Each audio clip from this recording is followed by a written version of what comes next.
Images are made up of pixels.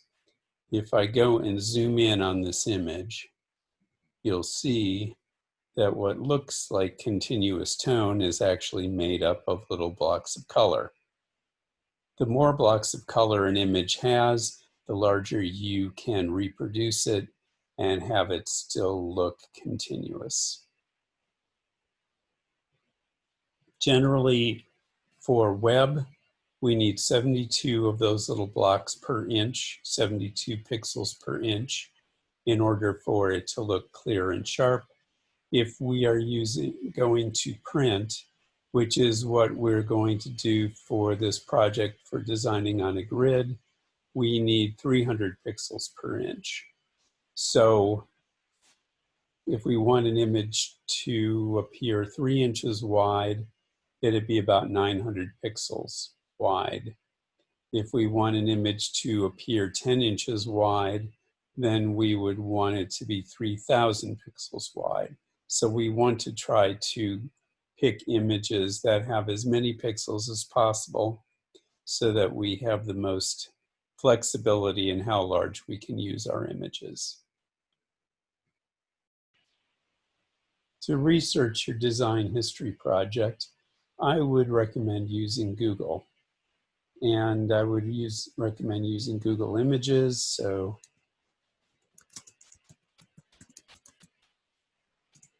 there, Images Google, and then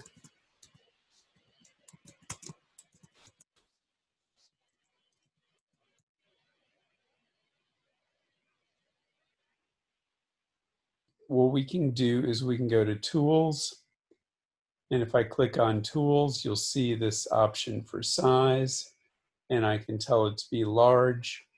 There used to be a previous version, a much more exact selection, and I could really pick out something that was, say, 2,000 pixels or larger, but I can't do that apparently anymore. I have a picture, an image here that I like. I'm going to click on that. You'll see that it's previewed on the right-hand side. And when I scroll over it at the bottom, it tells you how many pixels this is. This will be about 3 inches by, say, 2.5 inches. And that will work. So to actually get that image, I'm going to need to then click on this image again, scroll down. I also like this first image. I can control click or right click on this image and save that image as. And I'm going to go to my project folder, and I'm going to go to my design history paper, and I'm going to go to my images folder, and I'm going to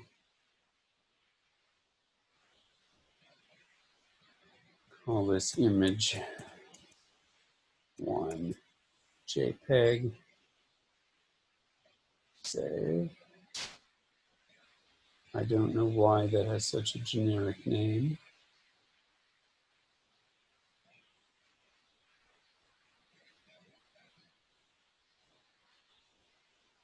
And I can scroll down.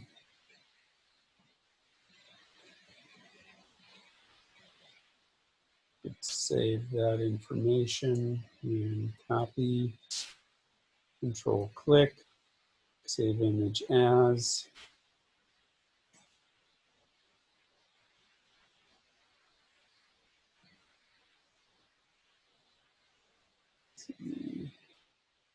I'm going to cheat and go to text edit.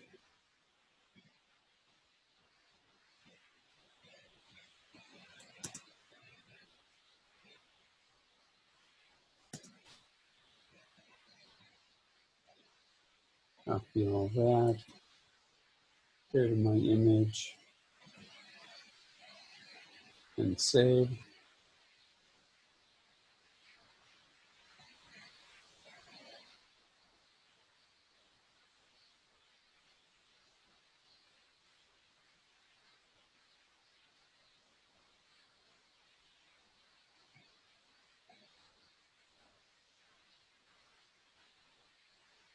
Hmm.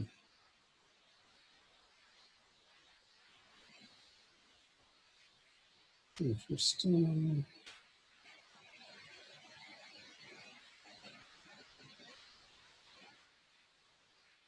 So there's a lot of information in here.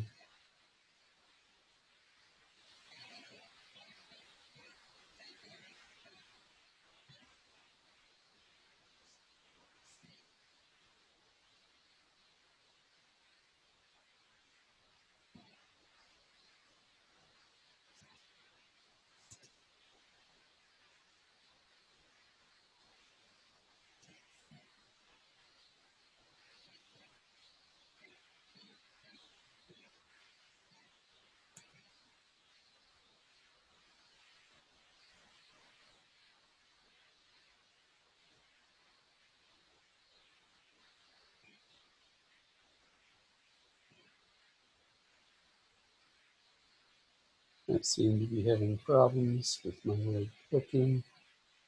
Save image as. Save.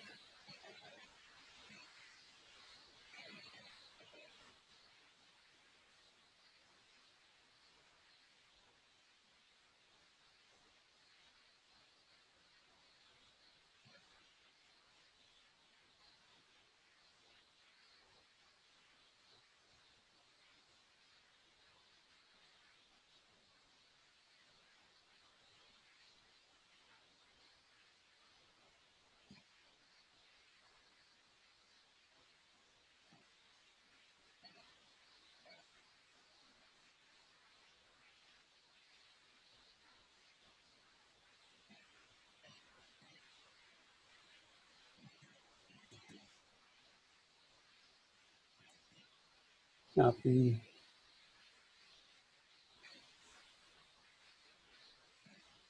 Save image as. Save. I know these names are very long, but they will work. The other thing I want to do is I want to save that.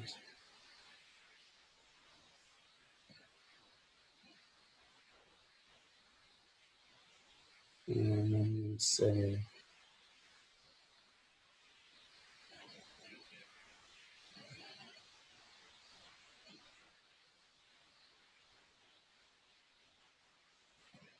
that.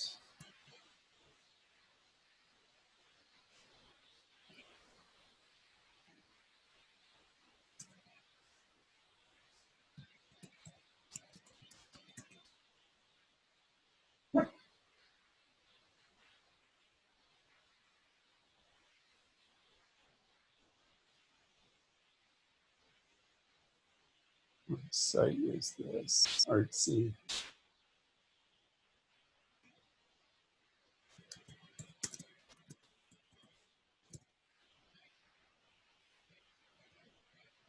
And file save as.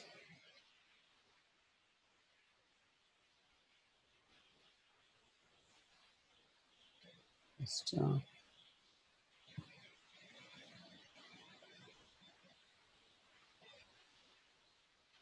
Okay.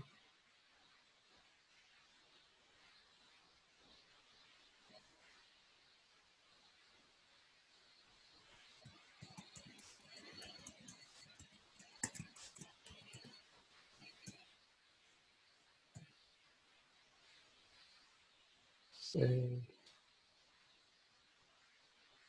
And what I'm actually going to do is I'm going to go back here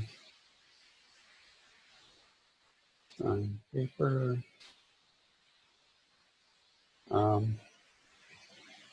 create a new folder, Artsy.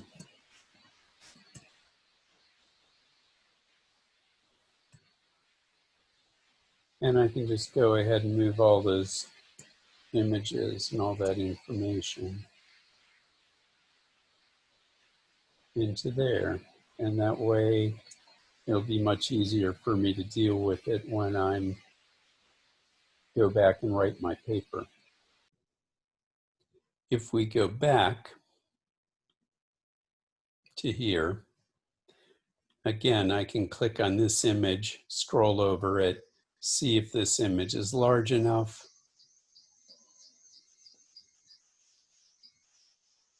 The other thing to watch out for is, so Russian constructivist, naturally it would be written in Russian, but you'll notice a lot of these are written in English. They're actually instances where somebody is imitating a Russian constructivist piece.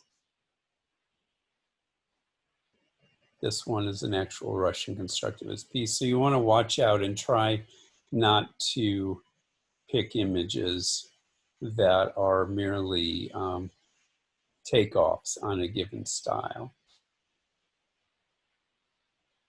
I'll click on that.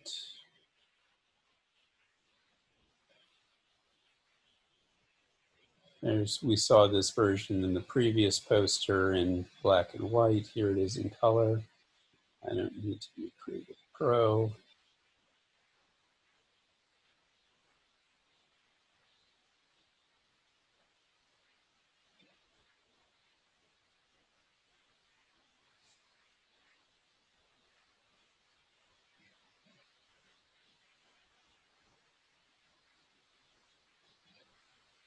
Say I like this one, funky.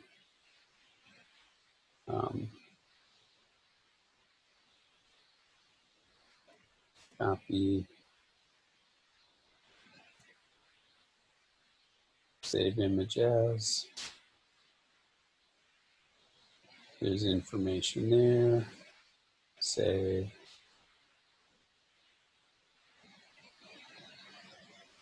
The website.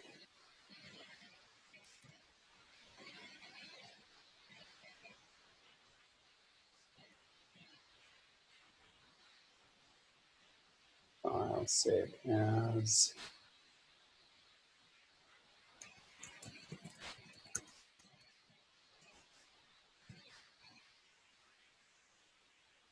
Save.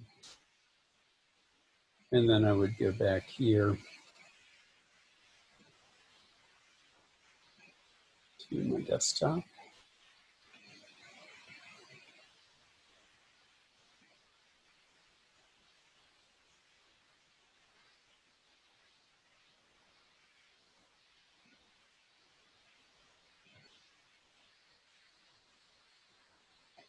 File, new folder, Creative Pro.